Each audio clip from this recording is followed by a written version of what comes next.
Acid reflux, புளிச்ச ஏப்பம் மாதிரி இருக்கிறது. என்ன உணவு எடுத்துக்கிட்டாலும் முக்கியமாக புளிப்பு, எண்ணெய், மசாலா, காரம், ஸ்பைசி ஃபுட் இது எது எடுத்துக்கிட்டாலும் ஆசிட் ரிஃப்ளெக்ஸ் மாதிரி இருக்குது.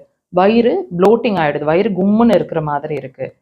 கொஞ்சம் சாப்பிட்டாலும் டைஜஸ்ட் ஆக மாட்டேங்குது. புளிச்ச ஏப்பம் மாதிரி இருந்துகிட்டே இருக்குது. அந்த ஆசிட் ரிஃப்ளெக்ஸ் வந்து தொண்டையிலையும் வாமிட் வர்ற மாதிரி, தொண்டை எரிச்சலும் வாமிட் கூட வர்ற மாதிரி இருக்குது. மூக்கெல்லாம் எரியிற மாதிரி இருக்குது. அந்த மாதிரின்னு ஃபீல் பண்ணிட்டு இருக்கீங்க அப்படின்னா இந்த பாயிண்ட்டை வச்சு உங்களோட அசிடிட்டி அல்லது ஆசிட் ரிஃப்ளெக்ஸை படிப்படியாக ட்ரீட் பண்ணிக்கலாம். லொக்கேஷன் பாருங்கள்.